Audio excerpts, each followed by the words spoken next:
40 Mile River, Yukon Territory, November 18, 1996. While prospectors race to build log cabins before the killing cold arrives, one man pitches what looks like a circus tent. His neighbors call him insane. By February, when temperatures plunge to 58 below zero, that tent will register an internal temperature 45 degrees Fahrenheit warmer than the sturdiest log structures around it, burning half the firewood and requiring no chinked gaps, no moss stuffing, no desperate middle-of-night stoking. What did this solitary prospector understand about heat retention that an entire camp of experienced frontiersmen had missed? Before we reveal the answer, hit that like button, subscribe to the channel, and drop a comment telling us, have you ever seen traditional wisdom outperform modern assumptions? Now let's go back to that frozen November day when mockery was about to meet mathematics. 40 Mile River, Yukon Territory, November 3, 1896. The temperature hovers at 22 degrees Fahrenheit as the last paddle wheeler of the season churns south, abandoning 340 prospectors to 7 months of darkness and cold that will routinely touch 50 below zero. Along the riverbank, the sound of axes rings constant, men racing to notch logs, stack walls, seal cracks with moss and mud before the ground freezes solid. Then Magnus Sorensen arrives at Claim 47, with no axe, no saw, no team of horses to drag timber. He carries only canvas, rope, and 3 heavy burlap sacks that clank with an odd metallic sound. The reaction is immediate. That Norsky's gonna die in a tent, laughs Tom Bradley, a Michigan logger who's already raised the walls of a 16 by 20-foot cabin. Probably thinks he's back in some summer camp. Others are less amused. When Sorensen begins driving stakes in a circular pattern, not the rectangular footprint every sensible man knows, old Samuel Grant, who survived 3 Alaskan winters, shakes his head slowly. I've seen greenhorns freeze. This one won't last past Christmas. Even the camp's unofficial engineer, a man named Dalton, who'd built mine supports in Colorado, dismisses the scene outright. Canvas has no thermal mass, it's suicide. But Magnus Sorensen doesn't argue. He simply works. First, he excavates, not the shallow scraping most men do, but a full 18 inches down into the earth, creating a floor below ground level. The dirt goes into careful piles, sorted by size. Then he begins assembling something that looks nothing like a tent. The canvas forms only the outermost layer of what will become a 4-layer system. Beneath it, he's stretching wool blankets he's sewn into panels. Beneath those, a layer of caribou hide, fur side inward. And strangest of all, he's building a low stone wall inside this structure, a circular ring 2 feet high, made from river rocks he's been collecting for days. He's building a fort inside a tent, someone mutters. The man's lost his mind. By November 15th, as the first serious cold arrives and most cabins are barely weather-tight, Sorensen's structure stands complete. It's 14 feet in diameter, with walls that slope inward to a central smoke hole. The 4-layer walls create air gaps, something the watching prospectors can't see, but will soon matter enormously. Inside that stone ring, he's placed what those burlap sacks contained. 200 pounds of flat river stones, each roughly the size of a dinner plate, arranged in careful stacks. His fire won't sit in an open hearth. It will burn inside this thermal battery, and those stones will decide who was the fool and who was the engineer. The betting begins that night in Bradley's half-finished cabin. 2 weeks, someone wagers. He'll be begging for a bunk in someone's place by Thanksgiving. Another man, more generous, gives him until Christmas. Not one person in that camp of 340 souls believes Magnus Sorensen will see spring in that canvas joke. They're about to learn that dismissing centuries of Sami reindeer herding wisdom as primitive was the real mistake.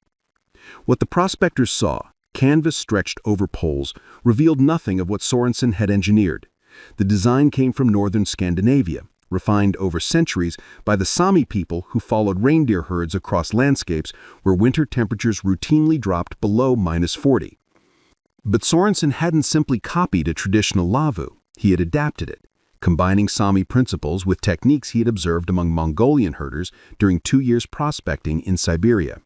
The result was a hybrid structure that modern thermodynamics would later validate as near optimal for extreme cold. The foundation told the first part of the story.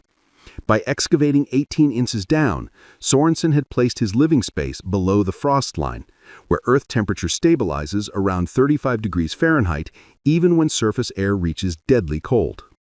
The excavated dirt formed a berm around the structure's perimeter, an earth rampart 14 inches high that blocked wind at ground level, where a convective heat loss is most severe. This wasn't decorative. Earth has thermal conductivity of roughly 0.5 watts per meter K, compared to wood's 0.12 watts per meter K. But in this application, that mattered less than its mass and wind-blocking properties. The four-layer wall system created 3 separate air gaps, each approximately 1.5 inches wide. The outer canvas layer broke wind and shed precipitation. Beneath it, the air gap between canvas and wool provided a dead air insulation zone, and dead air, with a thermal conductivity near 0.024 watts per meter K, is one of nature's best insulators. The wool blanket layer added both mass and moisture control. Wool retains insulating properties even when damp, unlike cotton canvas. Another air gap separated wool from caribou hide, and that innermost fur layer, fur side facing inward, created microscopic air pockets while providing a radiant barrier. The entire wall assembly was roughly 7 inches thick and weighed approximately 180 pounds, creating thermal mass that would stabilize internal temperatures. But the true genius sat in the center, that circular stone ring and its 200 pounds of river rocks. Sorensen had selected flat sandstone and granite pieces specifically for their thermal mass properties. Sandstone has a specific heat capacity around 0.92 kilojoules per kilogram K, and granite near 0.79 kilojoules per kilogram K, meaning they absorb and release significant heat energy slowly. His fire would burn inside this ring for 3 to 4 hours each evening, heating the stones to approximately 400 degrees Fahrenheit, 204 degrees Celsius. Then he'd bank the coals, cover the ring with a flat stone lid he'd shaped, and let thermal radiation do its work. The mathematics were elegant. At 200 pounds, roughly 90 kilograms, his stone mass could store approximately 18,000 BTUs when heated from 70 degrees Fahrenheit to 400 degrees Fahrenheit. Released slowly overnight through radiation and conduction, this heat would maintain livable temperatures for 10 to 12 hours with zero additional fuel. A feat impossible in a log cabin where heat escapes through gaps, chinks, and the chimney draft that must stay open. The conical shape mattered too. Hot air naturally rises to the peak where Sorensen had installed an adjustable smoke flap. By controlling this opening, he could regulate draft and heat retention with precision no rectangular cabin could match. When Tom Bradley walked past on November 18th and saw smoke rising from that tent, he laughed again. "Burning his furniture already," he called to others. "Give him 3 more days." What Bradley couldn't see was internal temperature holding steady at 52 degrees Fahrenheit, 11 degrees Celsius, with no active fire, while his own cabin, with flames roaring in a stone fireplace, struggled to reach 45 degrees Fahrenheit, 7 degrees Celsius, and required constant feeding of logs that vanished up the chimney. The experienced builder was hemorrhaging heat. The fool was storing it. Winter was about to reveal which approach was actually stupid. January 11th, 1897. The temperature at 40 Mile River reaches minus 58 degrees Fahrenheit, minus 50 degrees Celsius, under a clear, windless sky, the kind of cold that makes breath crystallize instantly and bare skin freeze in under 2 minutes. It's the 14th consecutive day below minus 40, and the camp is suffering. In Tom Bradley's cabin, despite a fire that consumes 40 pounds of wood every 6 hours, the temperature inside hovers around 18 degrees Fahrenheit, minus 8 degrees Celsius. Water buckets freeze solid overnight. Men sleep in every layer they own, pressed close to the hearth, and still wake with frost in their beards. 2 prospectors in poorly chinked cabins have already lost toes to frostbite. The community is burning through wood at an unsustainable rate, and spring is still 3 months away. Magnus Sorensen's shelter tells a different story. When Samuel Grant, humbled by desperation and curiosity, asks permission to enter on the morning of January 12th, he finds internal conditions that seem physically impossible. A thermometer hanging from the central pole reads 63 degrees Fahrenheit, 17 degrees Celsius, a full 45 degrees warmer than Bradley's cabin, and an astonishing 121 degrees above outside air temperature. Sorensen sits in shirt sleeves, eating a hot meal. The stone ring radiates gentle warmth, its rocks still holding heat from the previous evening's fire, which burned out 6 hours earlier. There's no active flame, no desperate stoking, no frantic gathering of frozen logs in darkness. Grant stares at the thermometer, then at Sorensen, and back to the instrument. "How much wood did you burn last night?" Sorensen gestures to a small pile near the entrance. "About 12 pounds. I fire it for 3 hours after sunset, let the stones soak the heat, and bank it." Grant does the math in his head. Bradley's cabin is consuming roughly 160 pounds of wood per day. Sorensen is using perhaps 35 to 40 pounds, less than 1/4 the fuel, and achieving temperatures 45 degrees higher. "That's not possible," Grant says. Sorensen smiles. Tell that to the Sami. They've known for 1,000 years. Word spreads through the camp with remarkable speed. By January 13th, a dozen men have visited the shelter, each leaving with the same expression of disbelief. They run their hands along the 4-layer walls, feeling warmth that seems to radiate from within the structure itself. They examine the stone ring, noting how the flat rocks are arranged in stacks with air channels between them, creating convection currents that distribute heat evenly. They observe the adjustable smoke flap at the peak, which Sorensen manipulates to control draft and heat escape. And they calculate, in a winter that might last until late April, Sorensen will burn roughly 5,000 pounds of wood total. Bradley's cabin will consume at least 19,000 pounds.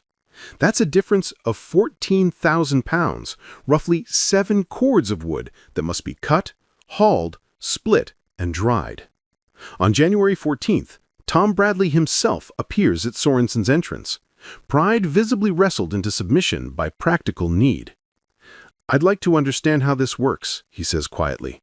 Sorensen invites him in, offers him tea heated on the stone ring, and begins to explain. He talks about thermal mass, how stone absorbs heat energy and releases it slowly, unlike air which heats quickly and escapes through any gap. He explains the air layers in the walls, how dead air insulates better than solid wood. He describes the earth berm and below-grade floor, noting that ground temperature stays relatively stable even in extreme cold. Bradley listens, occasionally touching the warm stones, feeling the radiant heat that requires no visible flame. Before we continue, hit that like button, subscribe for more frontier engineering wisdom, and comment below. What's the coldest temperature you've ever had to survive? Now, let's examine exactly why this primitive design outperformed every log cabin in camp. The performance gap wasn't magic, it was physics, applied through centuries of trial, error, and observation by cultures that couldn't afford mistakes in environments where winter meant potential death. To understand why Sorensen's shelter achieved what seemed impossible, we need to examine 3 critical principles: thermal mass, insulation through layering, and the geometry of heat retention. Thermal mass came first. A log cabin's walls, typically 6 to 8 inches of solid wood, have mass, but they also conduct heat outward.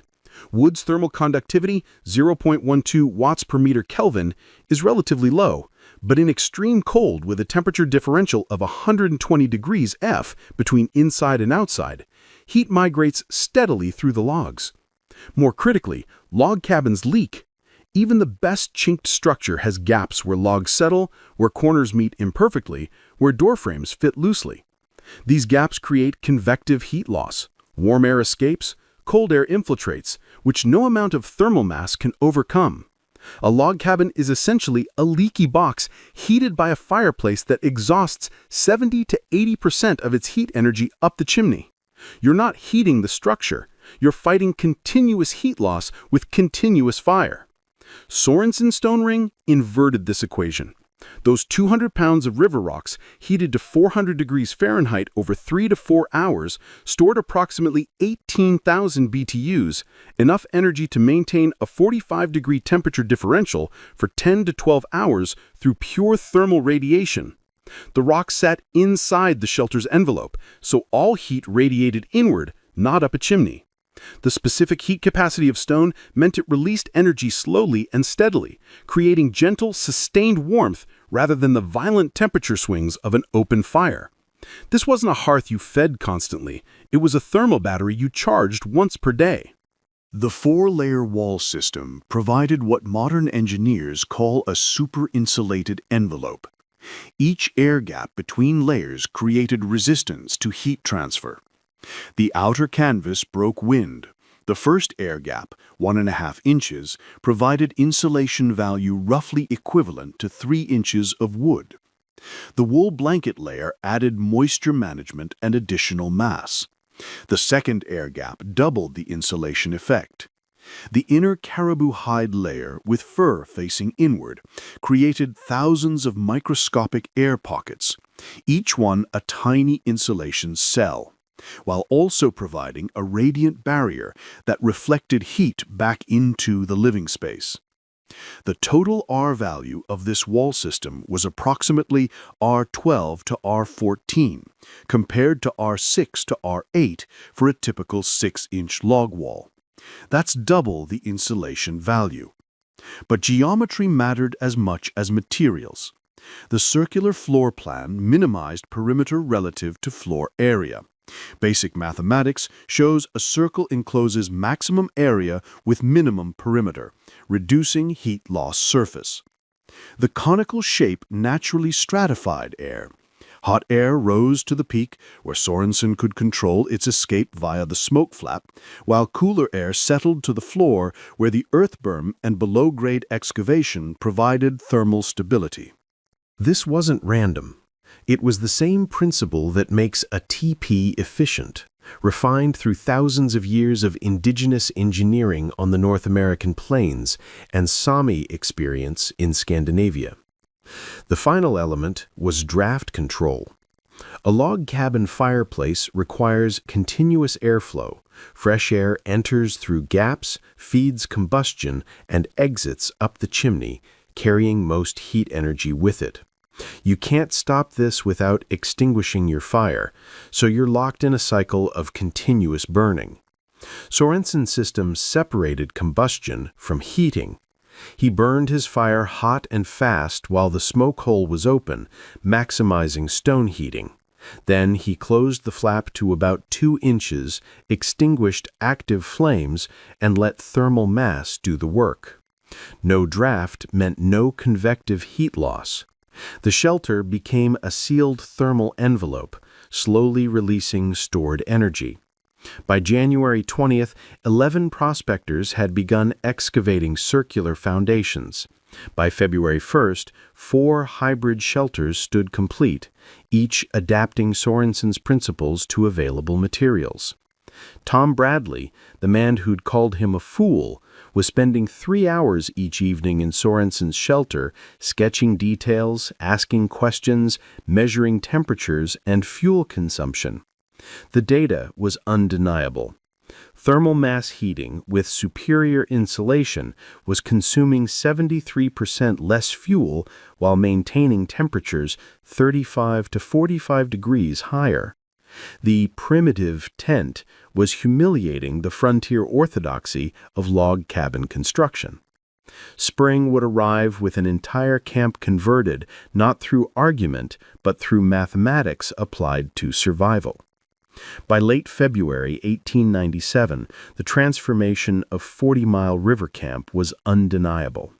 What had begun as one man's circus tent had spawned 17 hybrid shelters within a 50-mile radius, each adapting Magnus Sorensen's principles to available materials and individual needs. The conversion wasn't driven by fashion or trend. It was driven by brutal economics and the simple desire to survive without exhausting oneself cutting cordwood in -40-degree darkness. Tom Bradley's shelter, completed February 18th, represented the most sophisticated adaptation. He'd kept his log cabin walls but gutted the interior fireplace entirely, replacing it with a central stone ring modeled directly on Sorensen's design. He'd collected 240 pounds of granite and sandstone from a rocky outcrop 2 miles upriver, selecting flat pieces that could stack efficiently. Inside his existing structure, he built an interior wall using caribou hides he'd traded for with indigenous hunters, creating a 2-inch air gap between hide and logs. The result? His internal temperature rose from an average of 22 degrees, -6 degrees Celsius, to 51 degrees, 11 degrees Celsius, while his wood consumption dropped from 160 pounds daily to 58 pounds. He was burning 64% less fuel and sleeping without frostbite risk for the first time in 3 months. Samuel Grant took a different approach. At 67 years old, he lacked the strength to excavate and haul stone, so he adapted the principle rather than copying the structure.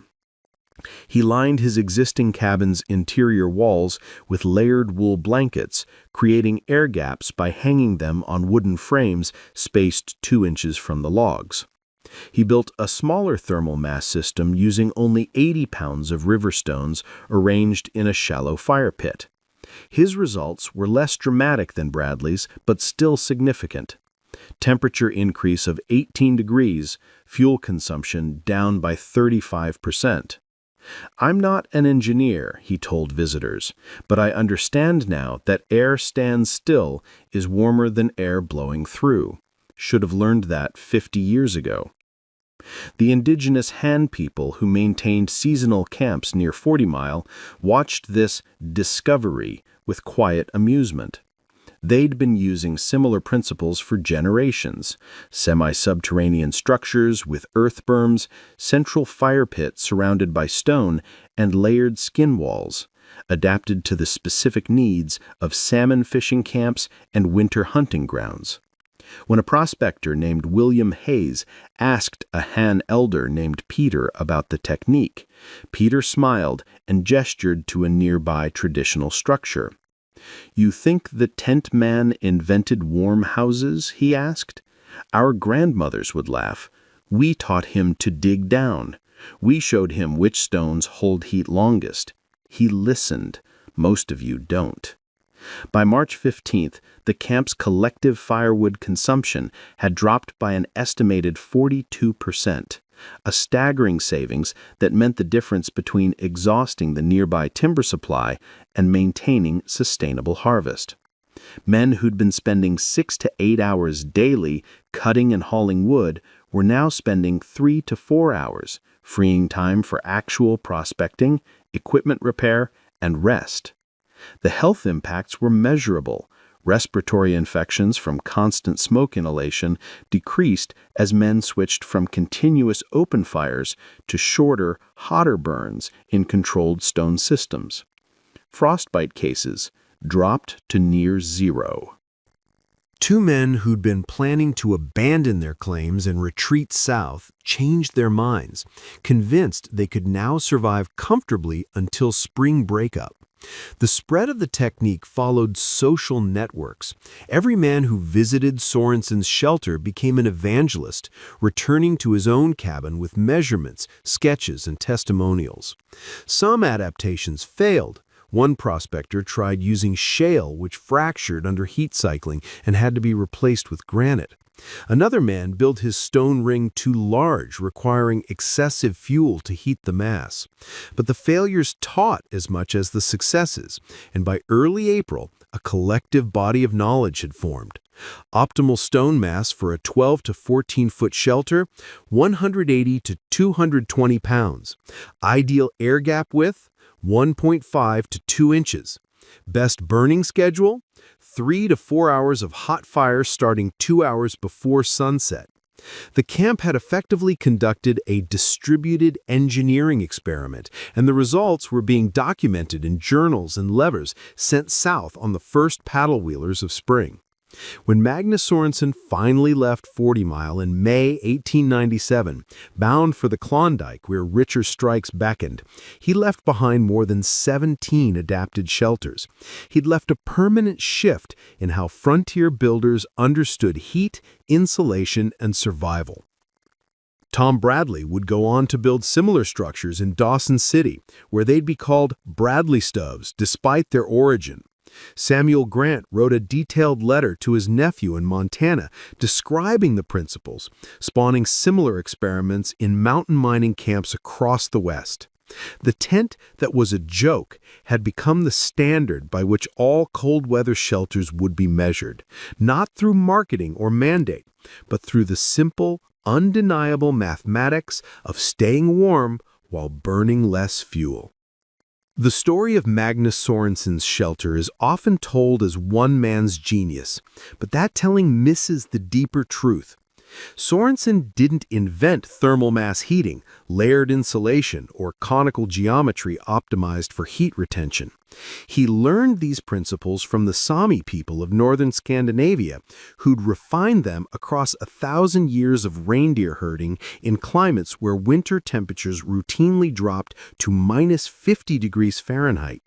They, in turn, had learned from even older traditions, generations of Arctic and subarctic peoples who understood that survival in extreme cold required working with physics, not against it. What Sorensen did, and what makes his story worth telling, was recognize that indigenous and traditional knowledge wasn't primitive superstition to be dismissed, but engineering to be studied. When Han hunters showed him how excavating below grade provided thermal stability, he didn't assume his modern cabin knowledge was superior. When he observed Mongolian herders using felt layers with air gaps during his time in Siberia, he didn't write it off as backward technology. He tested, measured, adapted, and applied. His shelter was a synthesis: Sami Lavu geometry, Mongolian layering techniques, North American stone selection, all filtered through careful observation of what actually worked in life or death conditions. The prospectors who mocked him weren't stupid. They were trapped in the assumption that frontier wisdom came from their own cultural tradition: the log cabin, the stone fireplace, the open hearth that their grandfathers had used in Kentucky or Michigan or Pennsylvania.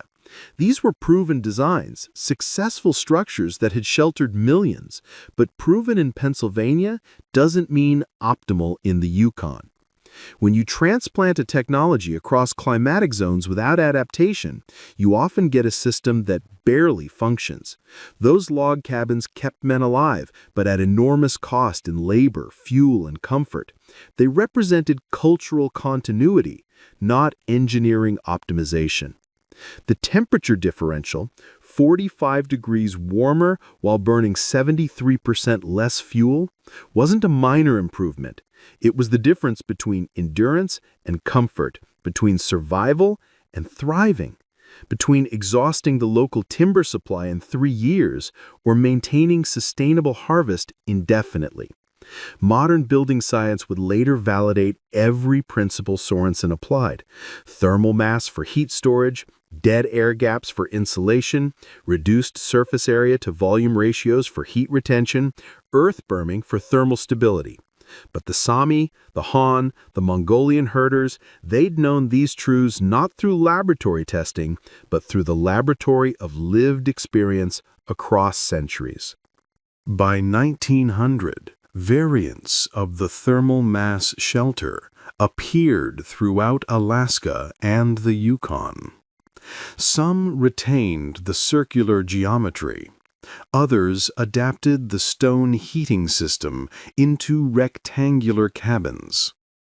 The principle proved remarkably scalable.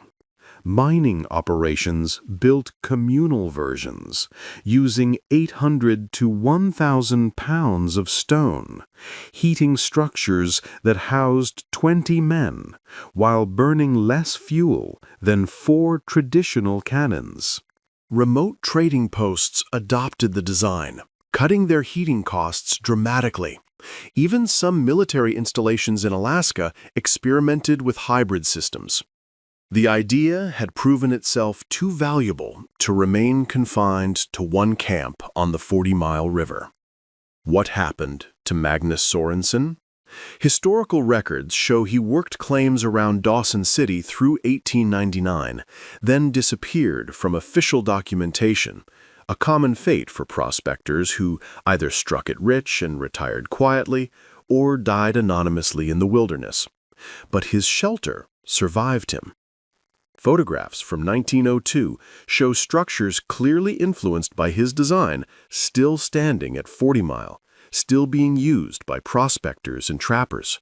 Oral histories collected in the 1950s reference the Norwegians' warm tent as a turning point in Yukon building practices.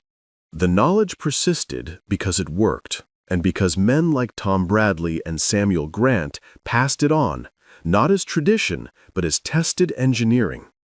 The lesson extends beyond frontier shelters. Throughout human history, we've repeatedly dismissed traditional knowledge as primitive, only to rediscover, often centuries later, that it represented sophisticated solutions to complex problems. Indigenous fire management practices that prevented catastrophic wildfires, dismissed as savage and banned, are now being reintegrated into modern forestry.